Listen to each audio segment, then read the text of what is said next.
کوئی عروج دے نہ زوال دے،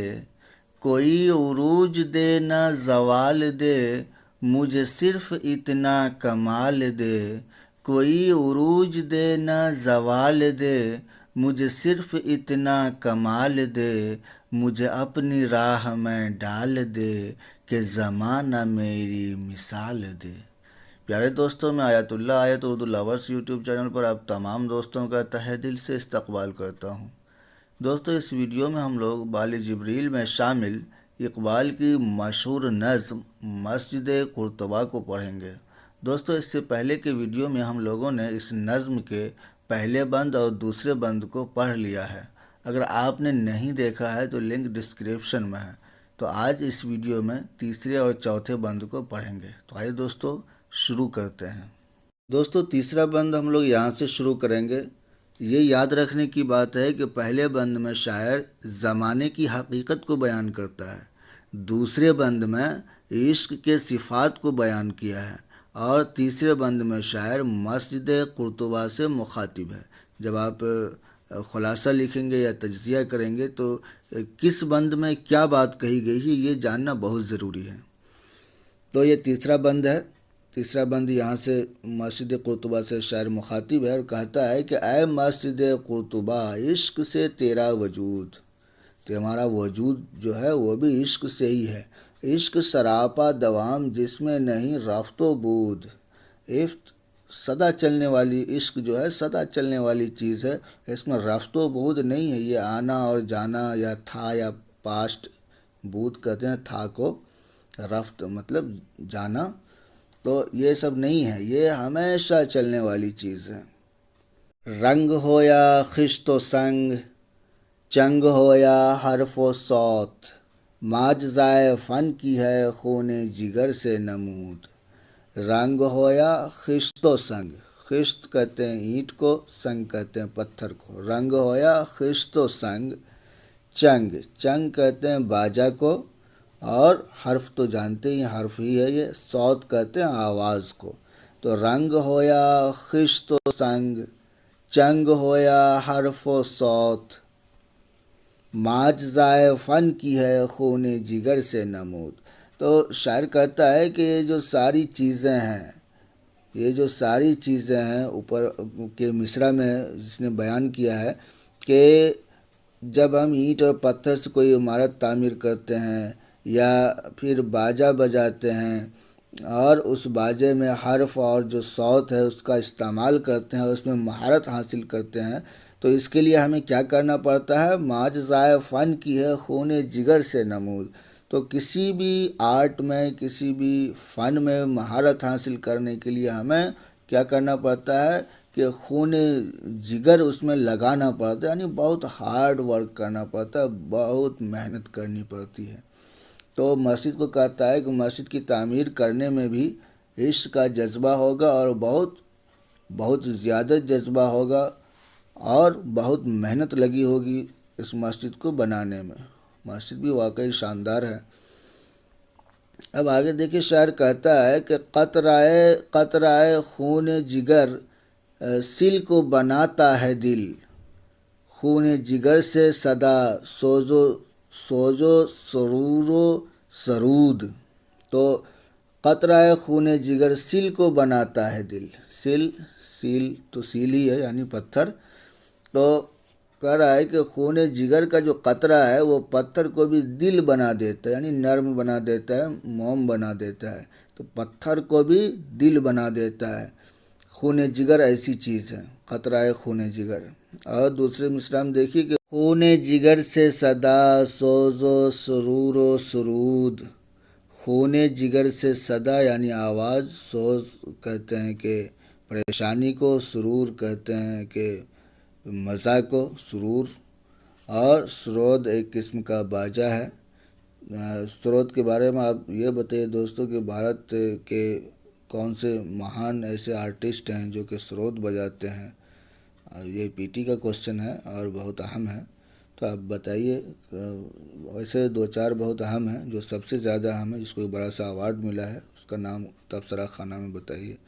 تو شاعر یہاں کہتا ہے کہ خون جگر سے صدا سوز و سرور و سرود، یعنی کہ ساری چیزیں جو ہیں، یہ ساری چیزیں جو ہیں وہ کن سے ہے؟ خون جگر سے، یعنی خون جگر ہمیں لگانا پڑتا ہے، خون جگر صرف کرنا پڑتا ہے، تب جا کر کہیں پر ان سارے فنون میں مہارت حاصل ہوتی ہے۔ اور آگے دیکھیے کہ تیری فیضا دل فروز، میری نواسی نہ سوز، تجھ سے دلوں کا حضور، مجھ سے دلوں کی قصود۔ تو تیری فضا دل فروز، دل فروز کہتے ہیں کہ دل کو روشن کرنے والی، یعنی کہ مسجد قرطبہ سے کہہ رہا ہے کہ اے مسجد قرطبہ، تمہاری جو فضا ہے یہ دل فروز ہے، اور میری جو نوا ہے، یعنی کہ شاعر اقبال کہہ رہا ہے کہ میری جو نوا ہے، یعنی میری جو آواز ہے، جو میں یہ شاعری لکھ رہا ہوں، جو یہ نظم لکھ رہا ہوں تمہارے اوپر، یہ کیا ہے؟ سینہ سوز ہے، اس سینے میں حرکت دینے والی ہے،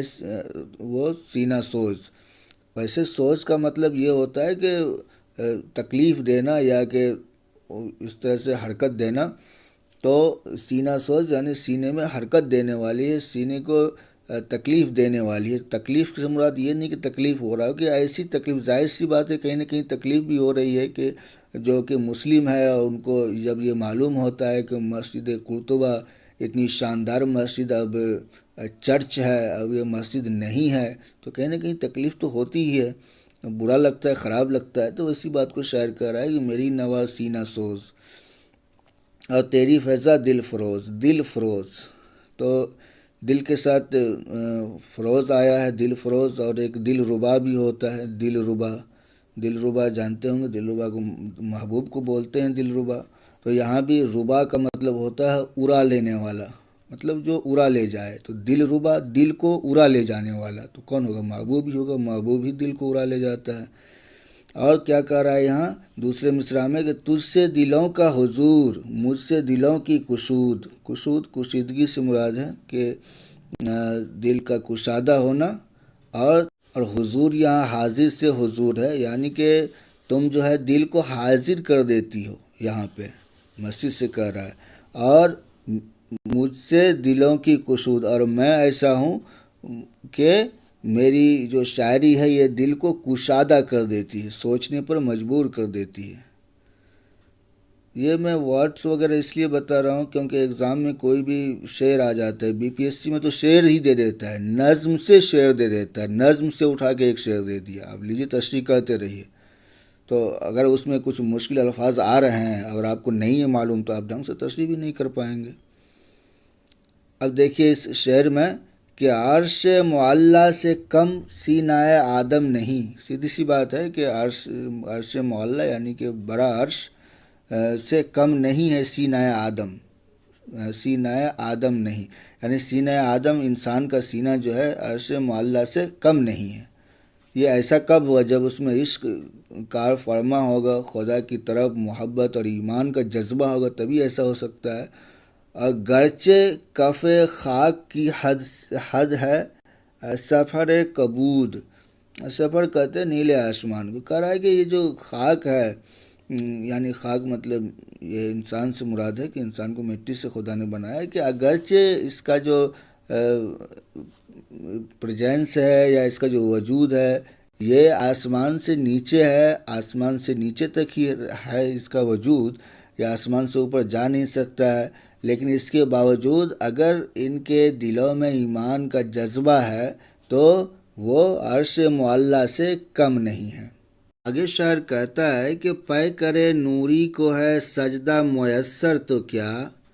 اس کو میسر نہیں سوز و گداز سجود،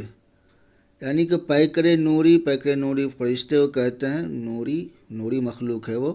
پیکر نوری کو ہے سجدہ میسر تو کیا، یعنی کہ فرشتوں کو اگرچہ سجدہ میسر ہے، ان کا تو ایک ہی کام ہے کہ عبادت کرنا اور سجدہ کرنا، خدا کی عبادت کرنا، اور دوسرا کوئی کام تو ہے نہیں، تو پیکر نوری کو ہے سجدہ میسر تو کیا، اس کو میسر نہیں سوز و گداز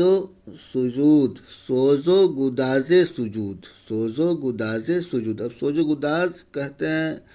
کہ ذوق و شوق ہونا، طرب ہونا، اس کو سوز و گداز کہتے ہیں، اور سجود مطلب سجدہ کرنا۔ تو شاعر کہنا یہ چاہ رہا ہے کہ بھلے فرشتوں کو کہ فرشتوں کا یہ کام ہے کہ وہ آپ کی عبادت کرے، آپ کو سجدہ کرے، لیکن جو سوز و گداز، جو کہ تڑپ، جو لگن، جو کہ دل لگی انسان کے سجدہ میں ہے، وہ وہ اس کے نوری مخلوق یعنی فرشتے کے سجدہ میں نہیں ہے۔ اب ظاہر سی بات ہو بھی نہیں سکتی، کیونکہ انسان میں تو انسان کے اندر وہ نفس ہے نا جو کہتا ہے کہ بھائی سجدہ مت کرو، کیا ضرورت ہے نماز قرآن اور وہ کرنے کی، تو وہ بھی نفس ہے، تو فرشتے میں وہ ہے نہیں، تو وہ سوز و گداز تو پیدا ہی نہیں ہو سکتا نا۔ وہ ایک ایسا ہے کہ وہ کمانڈ ڈال کے چھوڑ دیا، وہ اپنا کر رہا ہے، مشین کے جیسا ہے کہ وہ مشین لگا کے چھوڑ دیا، وہ اپنا پروڈکشن کر رہا ہے، تو وہی کیفیت ہے فرشتے کے ساتھ۔ اسی بات کو شاعر یہاں پہ اپنا کہنا چاہ رہا ہے، اب بہت اچھے انداز میں کہا ہے۔ اب آگے دیکھیے دوستو، یہ شاعر کہتا ہے کہ کافر ہندی ہوں میں، کافر ہندی ہوں میں، دیکھ میرا ذوق و شوق۔ یہ مسجد سے ہی مخاطب ہو کے شاعر کہہ رہا ہے کہ کافر ہندی ہوں۔ کافر ہندی کا یہ مطلب نہیں کہ میں کافر ہی ہوں، مطلب ہندوستان کا باشندہ ہوں، ہند کا باشندہ ہوں، کہ کافر ہندی ہوں میں، دیکھ میرا ذوق و شوق، دل میں صلاۃ و درود، لب پہ صلاۃ و کلام، لب پہ صلاۃ و درود، دل میں صلاۃ و درود، لب پہ صلاۃ و درود۔ صلاۃ و جانتے ہی نماز کو کہتے ہیں، تو وہ سیدھی سی بات ہے اس میں کہ میں ہند کا باشندہ ہو کر بھی میں کوئی عرب کا باشندہ نہیں ہوں، لیکن اس کے باوجود میرا ذوق و شوق دیکھو کہ میں جو ہوں، میرے دل میں درود ہے اور نماز ہے، اور لبوں پر بھی درود اور نماز ہے، تو یہی بات ہے۔ اور آگے کہہ رہا ہے کہ شوق میری لے میں ہے، شوق میری نے میں ہے، نغمہ اللہ میرے رگ و پے میں ہے۔ تو شوق میری لے میں ہے، لے جانتے ہوں گے آپ لوگ، لے یعنی کہ سور جو ہوتا ہے لے میں، وہ لے ہے جو کہ موسیقی میں لے ہوتا ہے، وہی لے کی بات ہے یہاں پہ کہ شوق میرے لے میں ہے اور شوق میرے نئے میں ہے۔ نئے کہتے ہیں بانسری کو نئے بولتے ہیں، کہ شوق میرے لے میں ہے، شوق میرے نئے میں ہے، اور نغمہ اللہ میرے رگ و پے میں ہے۔ تو مطلب نغمہ یہاں پہ ورڈ استعمال ہوا، اسی لیے یہ لے اور یہ نئے کی بات کر رہے ہیں کہ نغمہ اللہ کا نغمہ جو ہے میرے رگ و پے میں ہے۔ رگ و پے تو جانتے ہی ہیں، رگوں میں ہے۔ اور آگے کہتا ہے کہ تیرا جلال و جمال مرد خدا کی دلیل، وہ بھی جلیل و جمیل، تو بھی جلیل و جمیل۔ تو تیرا جلال و جمال، ٹھیک ہے، جلال تو جلال ہی ہے، جمال یعنی خوبصورتی، کہ مرد خدا کی دلیل ہے یہ، کہ شاعر کہتا ہے کہ مسجد قرطبہ سے کہ تم کو جس مرد خدا نے بنایا ہوگا وہ اس کا جلال اور اس کے اندر بھی جلال ہوگا، اور تو مرد خدا کی دلیل ہے، کہ تم کو دیکھ کر کے کوئی یہ ضرور سوچے گا کہ وہ مرد خدا کیسا۔ مرد خدا کہتے ہیں کہ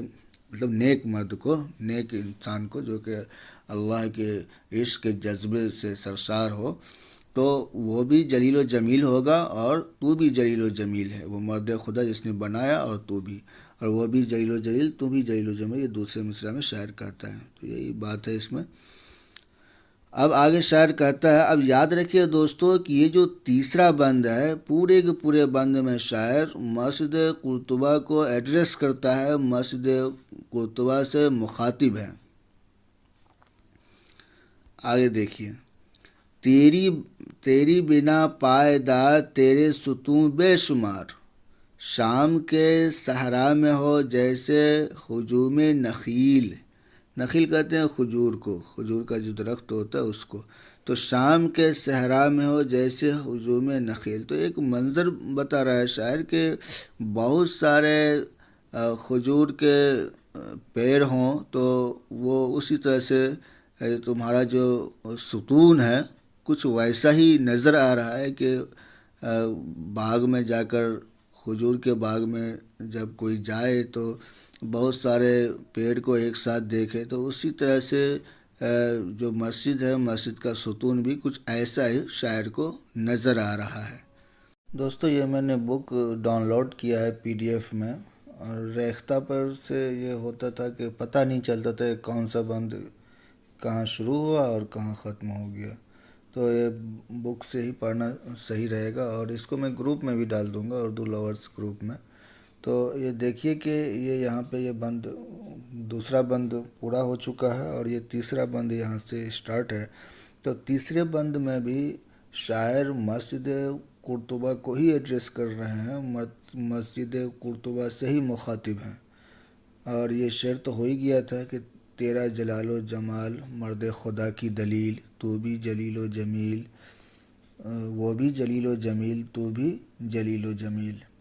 اور تیری بنا پائیدار تیرے ستون بے شمار، اور شام کے صحرا میں ہو جیسے ہجوم نخیل، یہ تو ہو ہی گیا تھا۔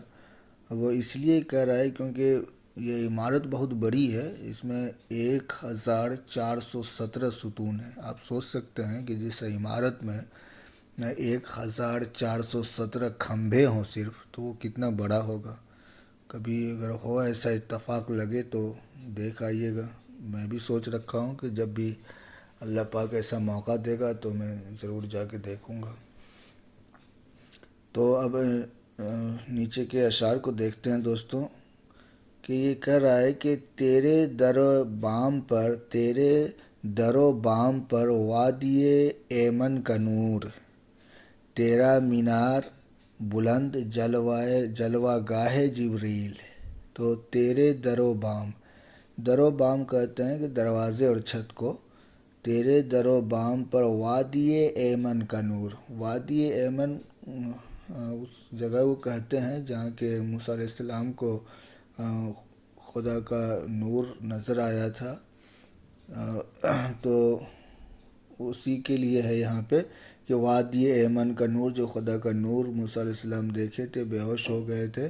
تو وہی بات کو شاعر یہاں کہہ رہا ہے کہ تیرے در و بام پر وادی ایمن کا نور، تیرا مینار بلند جلوہ گاہ جبریل، جلوہ گاہ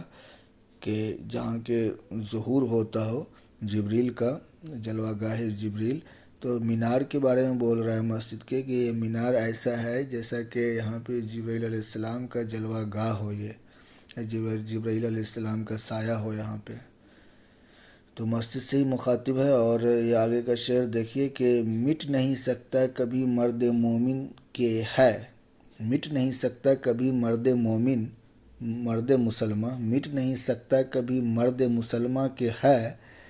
اس کی اذانوں سے فاش سر کلیم و خلیل۔ تو کہہ رہا ہے کہ یہ مرد مسلمہ کبھی مٹ نہیں سکتا ہے، کیونکہ یہ کلیم جانتے ہوں گے موسیٰ کلیم اللہ ہے، کلیم لقب ہے موسیٰ کا، کیونکہ انہوں نے خدا سے کلام کیا تھا تو اس لیے ان کو کلیم لقب دیا گیا، اور خلیل لقب ہے ابراہیم علیہ السلام کا، خلیل دوست کو بولتے ہیں۔ تو کہہ رہا ہے کہ یہ مسلمہ مٹ نہیں سکتا ہے کیونکہ اس کی اذانوں سے فاش ہو جاتا ہے کیا کہ موسیٰ کلیم اللہ اور ابراہیم خلیل اللہ، یعنی اگرچہ اسپین سے مسلمانوں کو ختم کر دیا گیا ہو، لیکن جو اس مسجد میں اذانیں ہوئیں اس سے فاش ہو گیا، راز فاش ہو گیا، سر کلیم و خلیل، یعنی کلیم اور خلیل کا راز فاش ہو گیا۔ تو یہ شاعر کہنا چاہ رہا ہے اس میں۔ اس شعر میں دیکھیے کہ اس کی زمیں بے حدود، اس کا افق بے شعور، اس کے سمندر کی موج دجلہ و دینوب و نیل، یعنی یہ اب دیکھیے کہ اس کی زمیں بے حدود، اس کا افق بے شعور، شعور کہتے ہیں بے شعور، یعنی کہ جس کی کوئی حد نہ ہو، جس کی کوئی سرحد نہ ہو، تو اس کی زمیں بے حدود، یعنی کہ یہ اس وقت کا منظر شاعر بیان کر رہا ہے کہ جب اسلام عروج پہ تھا، تو اسلام میں یہ ہے کہ وہ ساری زمین کو وہ اپنا وطن مانتا ہے، کیونکہ جب مسلمان اسپین گئے تو اسپین کو ہی اپنا وطن سمجھا۔ تو یہ سب منظر کو ذہن میں رکھ کے شاعر یہاں کہہ رہا ہے کہ اس کی زمیں بے حدود، اس کا افق بے شعور، بے شعور ابھی بتایا کہ جس کی کوئی حد نہ ہو، افق آسمان، اور اس کے سمندر کی موج، اس کے سمندر کی موج، دجلہ و دینوب و نیل، یہ 3 دریا کے نام ہیں۔ دجلہ جانتے ہوں گے آپ، دینوب بھی دریا ہے، اور نیل تو جانتے ہی ہیں، سب سے لمبی ندی ہے نیل۔ تو یہ اس کا ذکر ہے، اس میں شاعر کہتا ہے کہ جغرافیائی حدود سے باہر ہے، اور جغرافیائی حدود میں نہیں آتا ہے۔ کون سی چیز؟ اس کی زمین، معنی مسجد قرطبہ سے مخاطب ہے، تیسرے اور چوتھے دونوں بند میں مسجد قرطبہ سے مخاطب۔ یہ یاد رکھنی چاہیے دوستوں کہ پہلے بند میں زمانے کی حقیقت کو بے نقاب کیا گیا، اور دوسرے بند میں عشق کے اوصاف بیان کرتے ہیں، اور اس کے بعد تیسرے اور چوتھے بند میں دونوں، تیسرے اور چوتھے دونوں میں مسجد قرطبہ سے ہی مخاطب ہے۔ اب آگے بڑھتے ہیں دوستو، اس شعر کو دیکھیے کہ اس کے زمانے عجیب، اس کے فسانے غریب، عہد کہن کو دیا اس نے پیغام رحیل۔ تو اس کے زمانے عجیب، یہ اس زمانے کو ذہن میں رکھ کے بول رہے ہیں جب مسلمان قوم کا عروج تھا، تو اس ٹائم میں کہہ رہا ہے کہ اس کے زمانے عجیب تھے، یعنی وہ ایک عجیب زمانہ تھا جب اس مسجد کا قیام ہوا، اور اس کے فسانے عجیب، یعنی فسانے کہانیاں، وہ بھی غریب، عجیب و غریب جو ہوتا ہے وہ اسی سینس میں ہے۔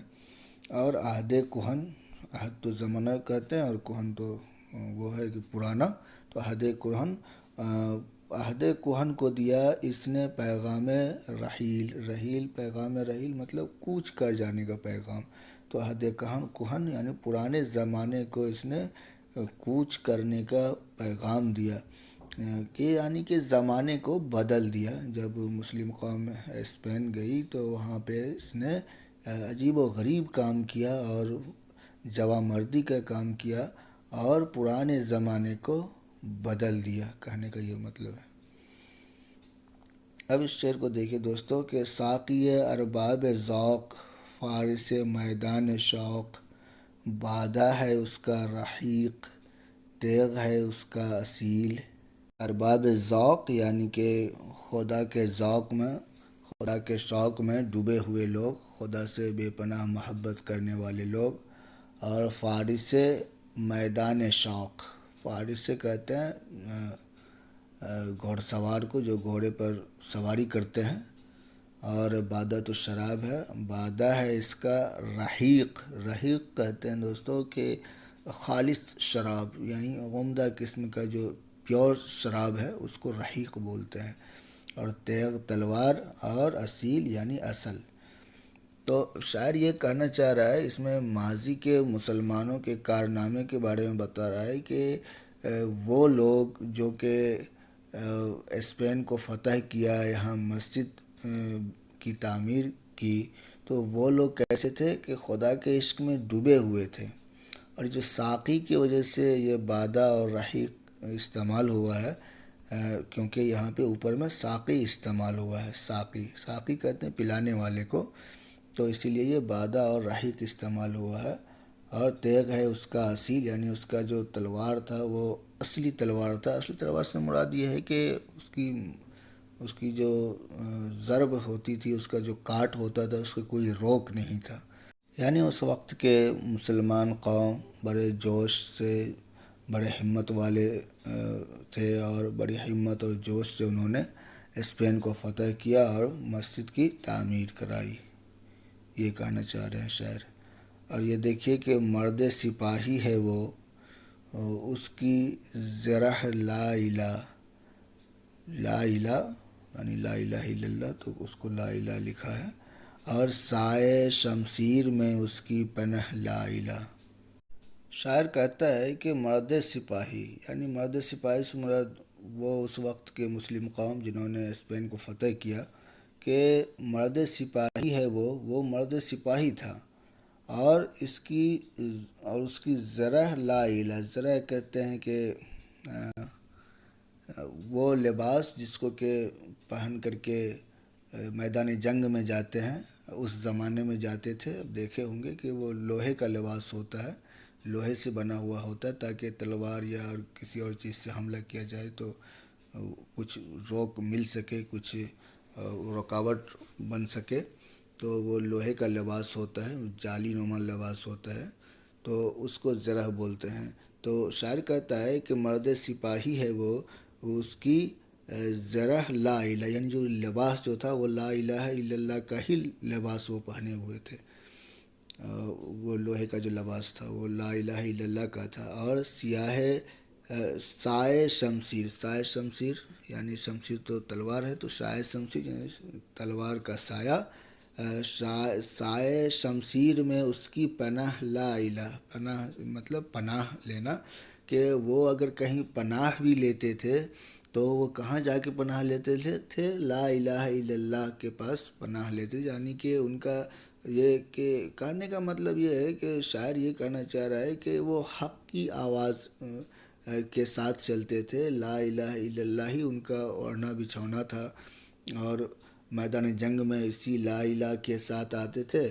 اور اس کے بعد اگر کہیں پہ پناہ لینا بھی پڑ رہا ہے تو وہ لا الہ الا اللہ کے سائے میں ہی پناہ لیتے تھے۔ تو اس وقت کے مسلم قوم کی عظمت کو اس میں بیان کیا گیا ہے۔ تو دوستو یہاں پہ چوتھا بند پورا ہو چکا ہے، اور نیکسٹ ویڈیو میں ہم لوگ 5th اور 6th بند کو پڑھیں گے۔ تب تک اپنا خیال رکھیں اور ہمیشہ خوش رہیں۔